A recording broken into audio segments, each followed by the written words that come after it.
Hello guys, and welcome back to my channel. Today we are going to do a September reading wrap up.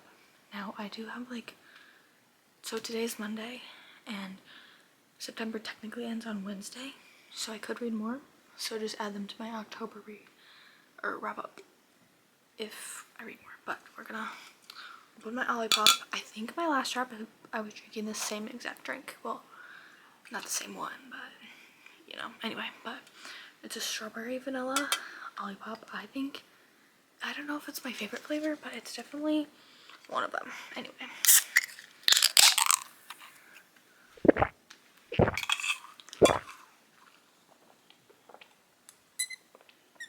wow, that was really good.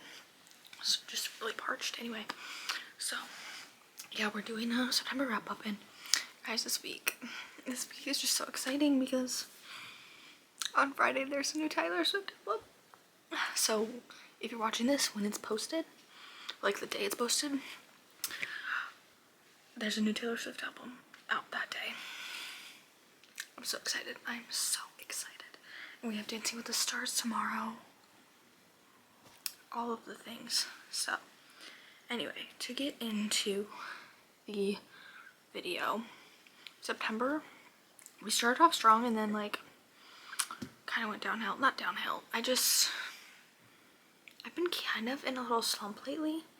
Like right now I'm technically reading, or I am reading Killer Instinct, which is the second book in the Natural series, but I had started before that. I started Before I Let Go, and then it was making me really sad. I think I got to the third chapter, so I was like, I'm not gonna read this right now.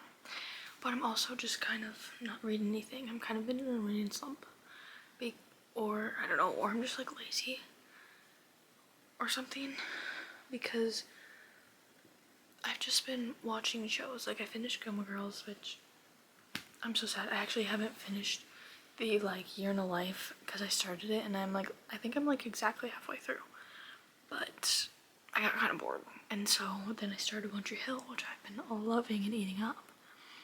So plus you know, we gotta watch the YouTube videos and gotta watch Dancing with the Stars, and so I think I'm just too lazy and I just want to watch my shows. So whatever, I guess that's fine.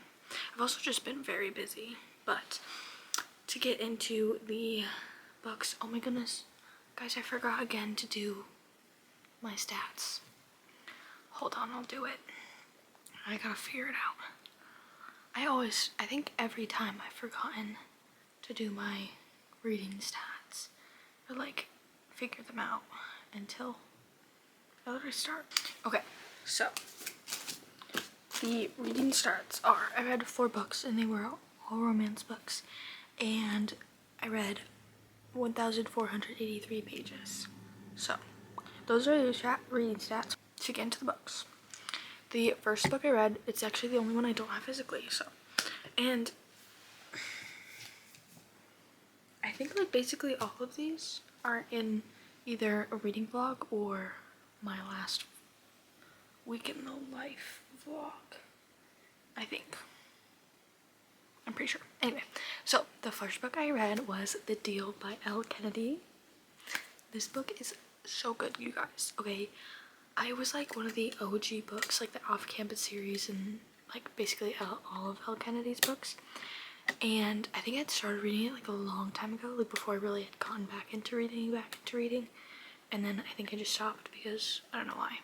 Anyway, but this book was so good, you guys. If you haven't picked it up, go pick it up right now. It's a sports romance.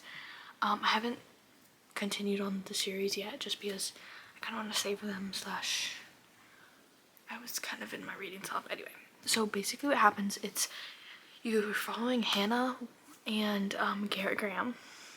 And basically Hannah is typical, she's not theater, but she's a music major in college. It's also college.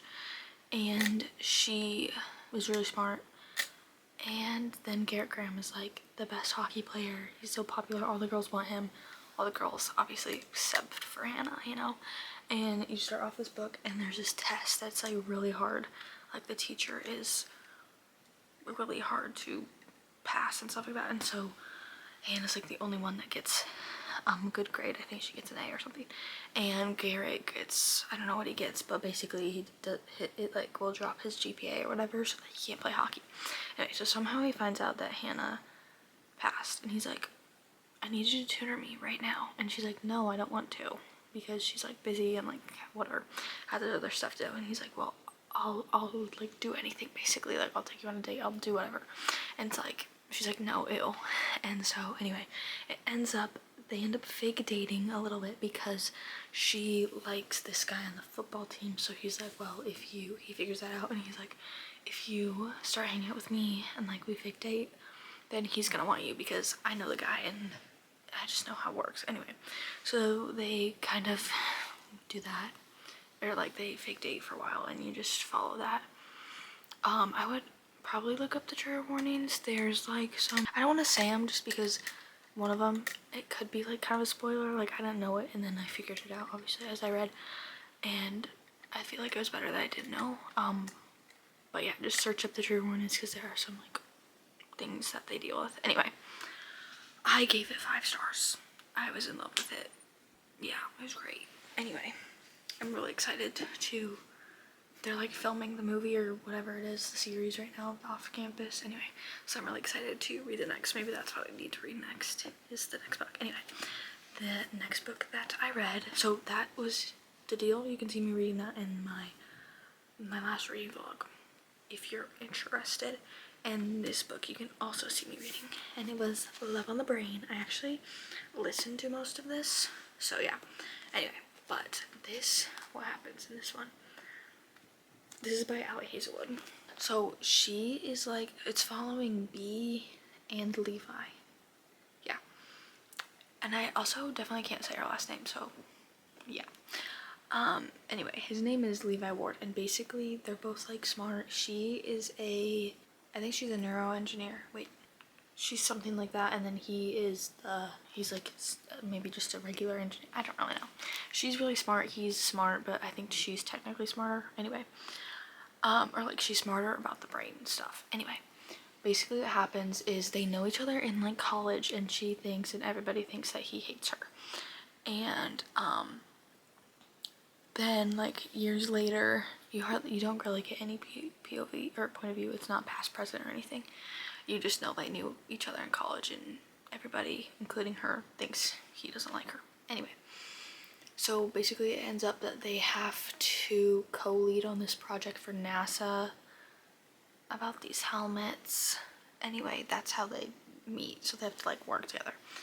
And she thinks he hates her and like all this stuff is going wrong. It turns out he doesn't hate her, of course. And so yeah, you just kind of follow that. I gave it 5 stars. Next book I read, I'm so excited.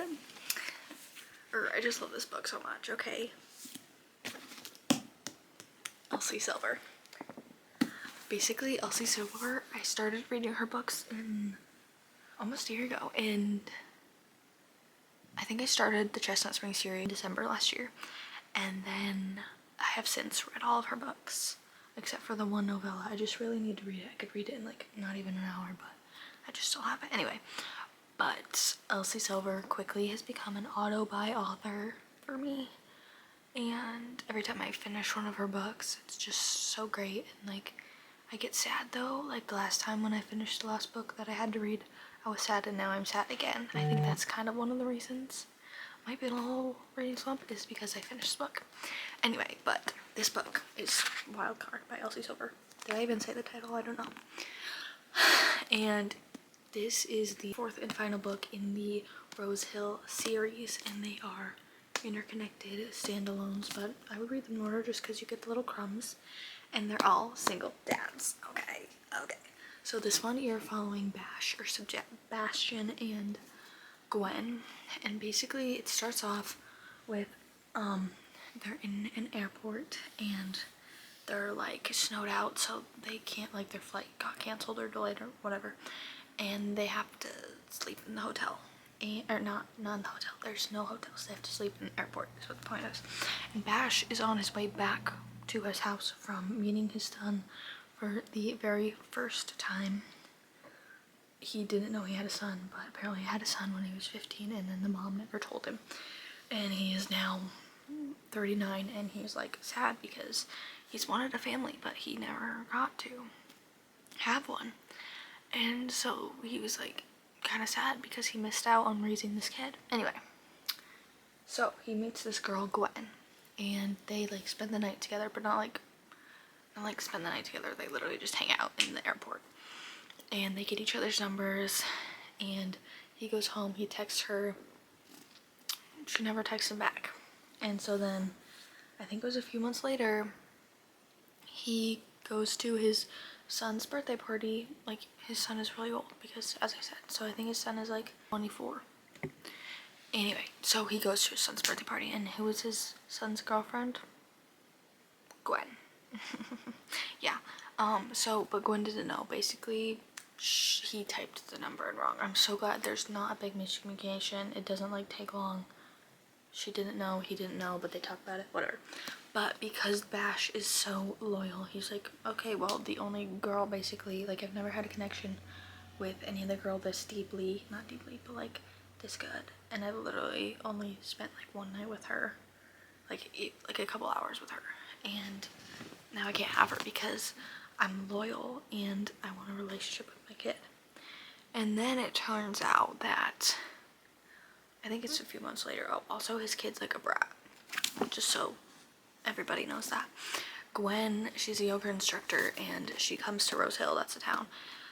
She doesn't know that it's Bash's town, but she's the yoga instructor there. And then they also have to live together for a little bit because this dude, Crazy Clyde, I love him so much. He has this surgery, and they're like the people that really take care of him. Anyway, basically, yeah, you just go from there. There's like a little forced proximity, but forbidden little thing. Anyway, it's very good, and I gave it 5 stars because I love Elsie Silver. I give like basically all of Elsie Silver's books 5 stars. Do they all deserve it? I don't know, you know, I could probably go back and change some of them, but what's done is done, you know? So 5 stars. The next book is also a little cowboy romance. I guess that one wasn't cowboy. The next book I read was also the 4th and final book in the series. Yeah, and that is Wild and Wrangled. This by Lila Sage. This is in the Rebel Blue Ranch series. I always forget what it's called. Anyway, but this one follows Cam and Dusty, and basically Cam is, they're also, sorry, the books are interconnected standalones, but again, I would read them in order just because you get the crumbs and you get to know like the other characters in here. And so, but honestly, let's be honest, I will always say read a book in order because then you get everybody. So if you don't want to, whatever, but I would read them in order. Anyway, but Cam has a daughter. She's 6. Her name is Riley, and her dad actually also has a book. He's the one who's in the book before this. And Cam and his name is Gus. They're like totally friendly. They're not like hate each other or anything. They didn't even have a relationship. It was just like a one night stand, and they're like, I think we're better off as friends. Anyway, but basically this is a second chance romance, and it starts out with Cam is gonna get married to this guy, but she doesn't really want to, and it's mostly because her parents are like, they're like rich, and like, you know, basically the parents of her and the guy that she's marrying basically set it up as a business deal. Anyway, turns out the guy, he leaves on the day of the wedding, so then she is like, oh great, but also like low-key this is great. Anyway, so then Dusty, when they were younger, they like were totally in love. They were gonna get married, all of the things, but basically they break up. You don't know why until you get into the book, okay? Anyway, so basically then Cam has to move out because she was living with her fiance, so she moves out, and the house that she lives on, he takes care of the landscaping and stuff and lives on the cabin for the girl that owns it, or the woman. She's like older. And so they have to live like right next to each other. And so they're like, she's like, oh, it's kind of weird, but whatever. Anyway, so it kind of just goes from there. They're basically both in love with each other, but like, you know, they don't want to do it or whatever. Anyway, it's really good. But second chance, it's not past present. Oh wait, no, it is. it's a little bit in the beginning. You get some, don't you? Yeah, you kind of get some of the past in it. Anyway, it's very good, and I gave it, what did I give it? I think 4.5 or just a 4. I gave it 4 stars. Anyway, I really liked it. But then that's all I read, because then I was in a little slip. I will see you next week, so be sure to like, comment, subscribe, and follow me on Instagram, Goodreads. All of my links will be down in the description always. And then yeah, I'll see you right here next week, and we will be the next video.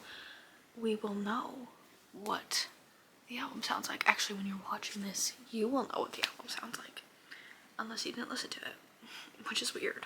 Anyway, this is the end of the video, and so I will say goodbye.